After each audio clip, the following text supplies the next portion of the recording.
Soy Jorge León Correa, eso es Bildung. Hoy vamos a hablar de la filosofía como forma de vida. Para ello vamos a partir de unas verdades que han circulado en los discursos de autoayuda, o más que unas verdades, unas sentencias que todo el tiempo nos las están disparando, incluso en los proyectos de vida, diciendo que si las memorizamos y ponemos en práctica, las cosas se van a dar como la sentencia misma lo afirma, o como la frase. Entonces vamos a ver cómo la filosofía empieza a combatir esos discursos de la autoayuda y las mentiras que en ellos se esconden. Empecemos entonces por la primera verdad de Perogrullo, las que se nos dice en todo momento cuando vamos a construir un discurso o un proyecto de vida, y que nos dicen que tenemos que descubrir quiénes somos para ser felices. Eso lo ha dicho la autoayuda, eso lo han dicho algunas tradiciones del cristianismo, pero termina siendo una verdad cuestionable. Si a nosotros nos dicen, tienes que descubrirte para ser feliz, la pregunta que se hace Confucio, el pensador oriental, es, ¿esto no es cuestionable? ¿Y por qué vamos a acudir a Confucio?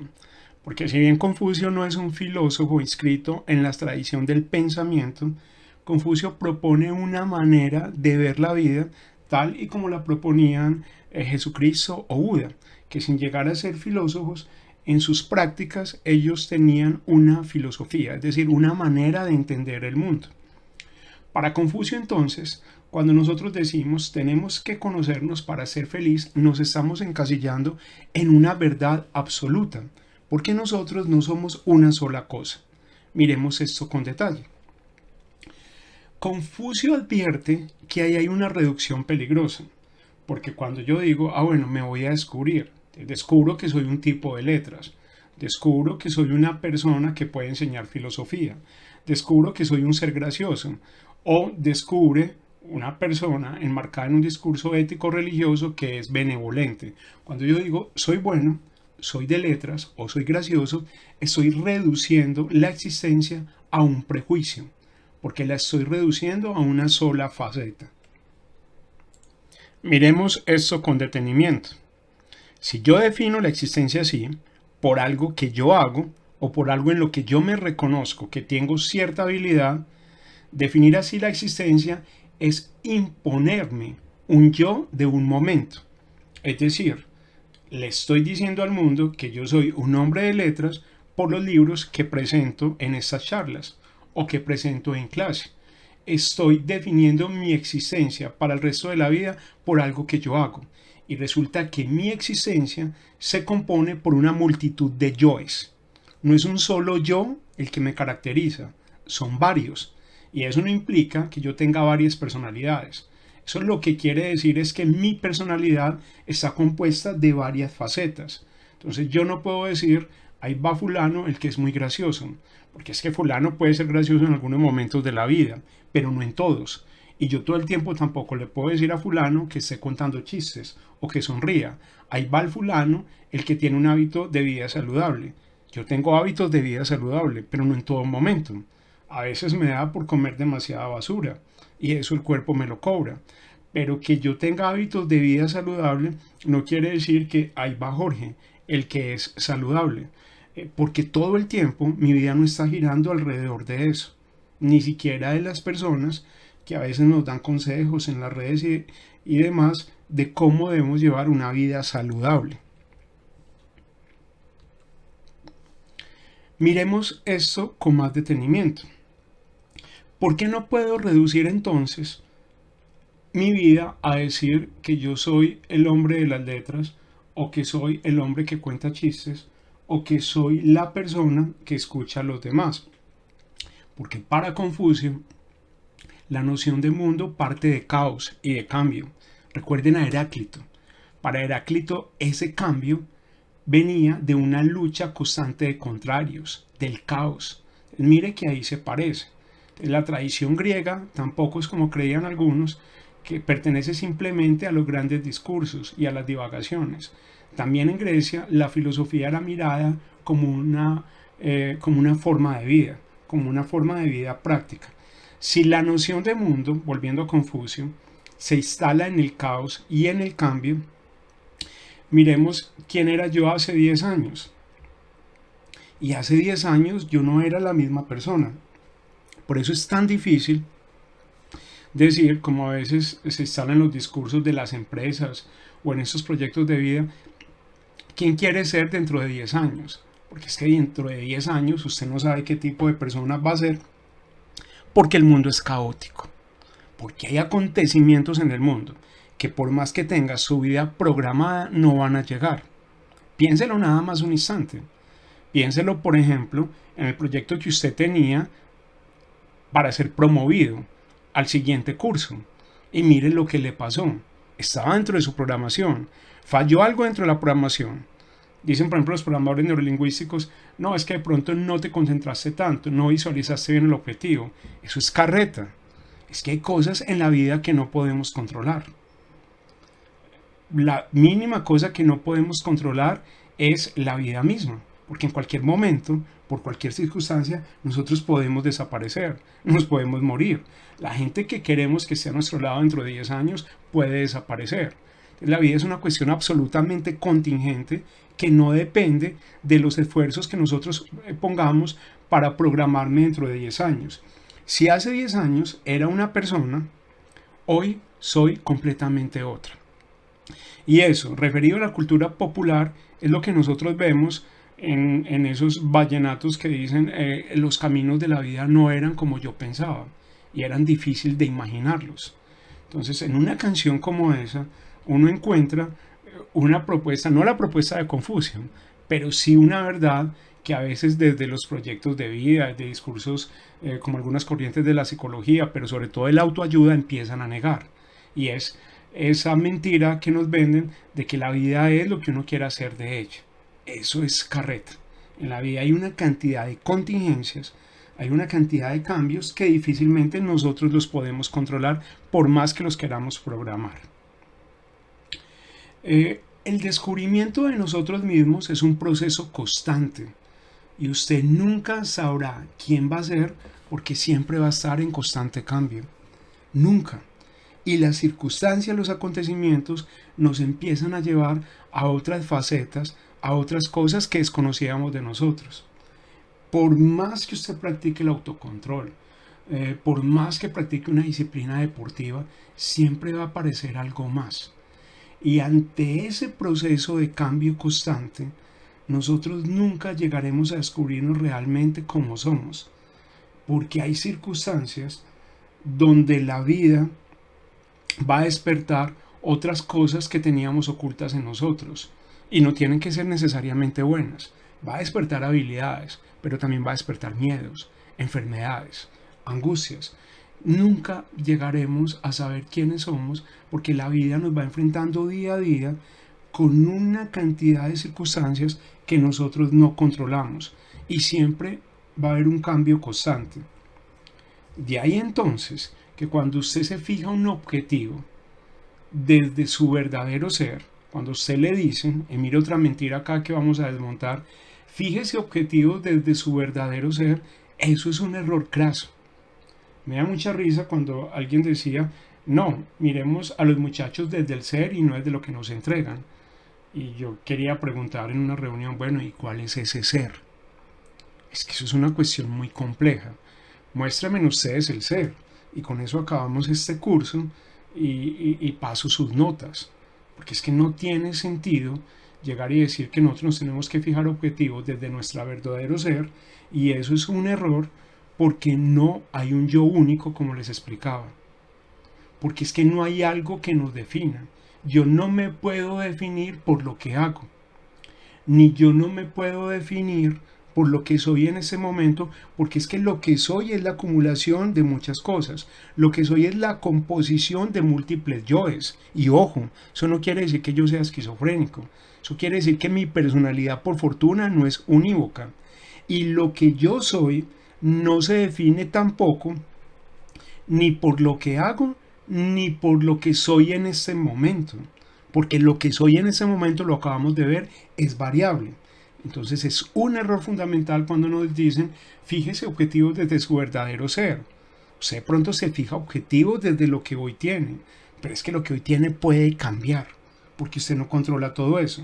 De ahí entonces que ese cuento de la programación neurolingüística, repetirse muchas veces lo mismo para que eso salga, no es algo que se pueda cumplir científicamente. No es que porque usted diga todo depende de mí y en mí está alcanzar ese objetivo, eso le va a llegar. Eso no es una ley de causa y consecuencia. Eso no es una ley de razón lógica. Eso no es una cuestión de que porque se repita y el cerebro tiene mucho poderío se le va a cumplir. Vamos a mirar eso un poco más adelante. Pero el error aquí está, vuelvo a decirlo, en que no hay un yo único. Nosotros somos la composición de muchas circunstancias, pero de múltiples yoes. Yo no soy solamente este yo que les está hablando acá. Yo soy un yo cuando estoy relajado, cuando estoy escuchando, cuando estoy pensando, cuando estoy interiorizando. Y de todos esos yoes, ustedes alcanzan a conocer un poco, pero esos cambian. A veces, en el ámbito en que nosotros nos desenvolvemos, en un ámbito de clase, a lo mejor yo les presento un yo, pero no todos esos otros. Entonces, ¿yo cómo me voy a fijar objetivos desde un verdadero ser si ese ser difícilmente lo conozco yo? Para decir, desde ahí es donde yo me fijo eso. Y la otra cosa es que ese yo cambia. Y cambia por lo que ya acabamos de ver. Cambia a veces hasta por agentes externos.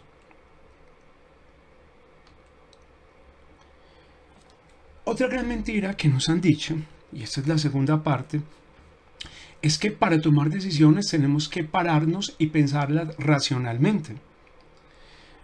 No, venga, cálmese, piense eso con mucha lógica y verá que se puede solucionar. Y hay decisiones que no se pueden tomar desde la razón.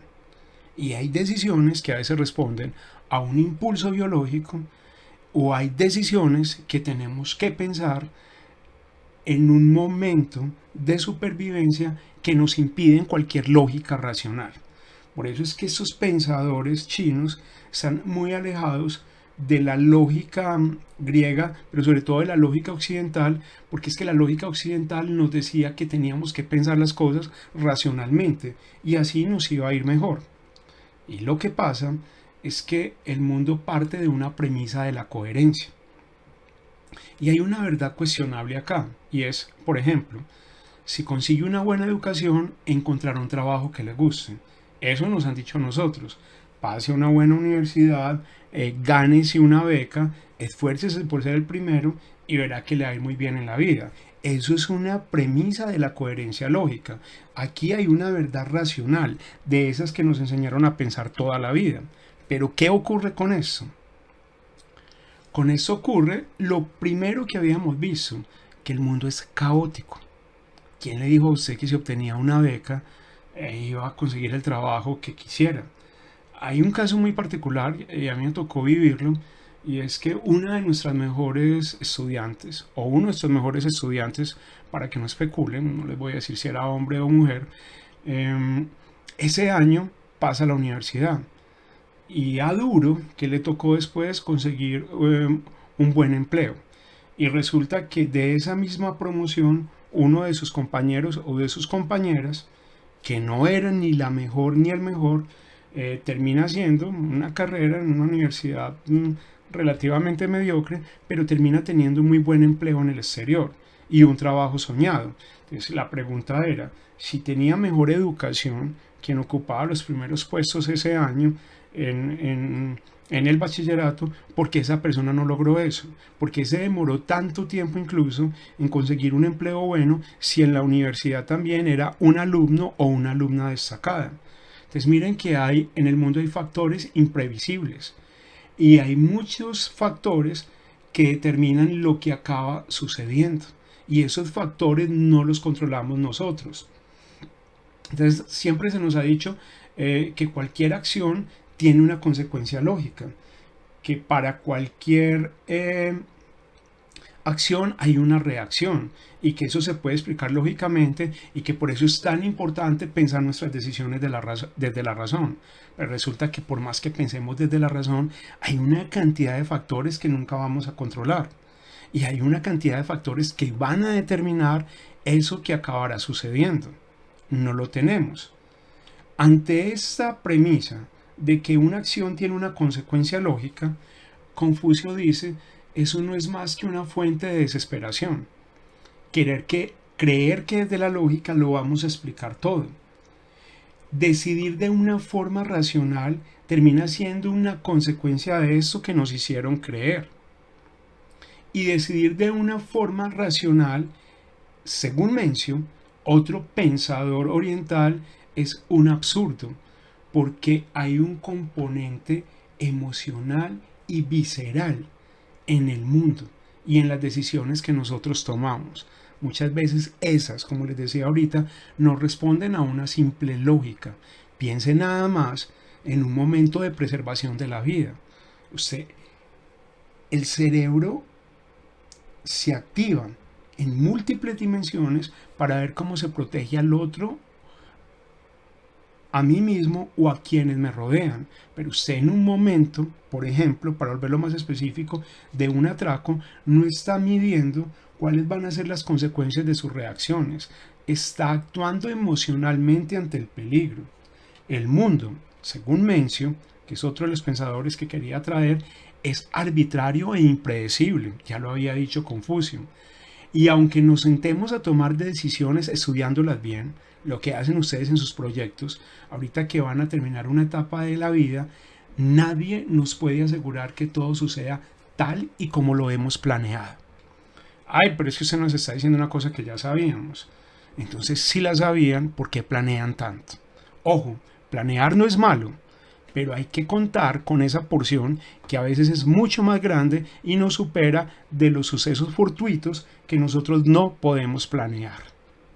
¿Ya lo sabía? Pues entonces, si ya lo sabía, la filosofía tiene que ser una forma práctica de vida, porque la filosofía lo que le está diciendo a usted, y sobre todo a través de sus pensadores orientales, es que, hombre, señor, señora, no todo es tan planeado como nos están haciendo creer, sobre todo en esos discursos de la autoayuda, de la motivación y de algunas líneas de la psicología. Pasemos a la tercera parte, y es otra de esas grandes mentiras que se nos ha dicho.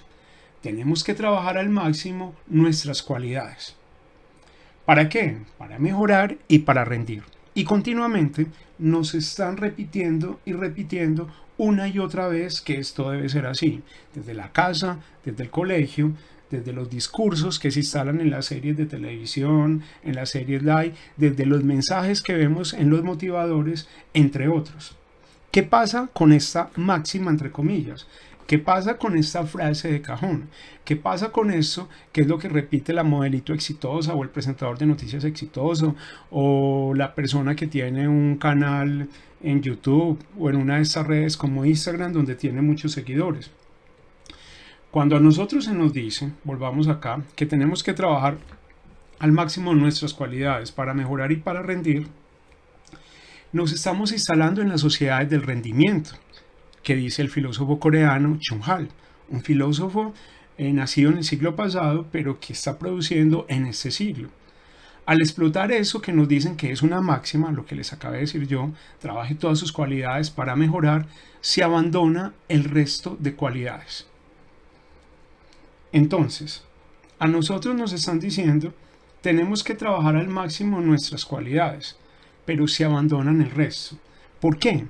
Pero es que mire, es una contradicción. Usted no me está diciendo que trabaje el máximo de cualidades. Es que la que le están diciendo a ustedes, trabaje sus mejores cualidades. Trabaje sus mejores cualidades, que eso lo van a llevar a ser exitoso. Eso es carreta. Usted está abandonando otras instancias de su vida donde puede ser bueno o está impidiendo a la razón, le está impidiendo a su cuerpo trabajar esas otras. No, venga, es que dedíquese a eso, usted es muy buen matemático, estudia ingeniería, pero ¿por qué no explora por el otro lado? ¿Quién dijo que eso era lo único? Wisin, otro de los pensadores que traía ahí, cuestiona eso, porque dice, según esta teoría, se deben armonizar las virtudes, y las virtudes se vuelven problemáticas si intentamos desarrollar una a costa de las otras. Es decir, si a usted le dicen trabaje al máximo sus cualidades, lo que estamos haciendo es poner unas por encima de las otras.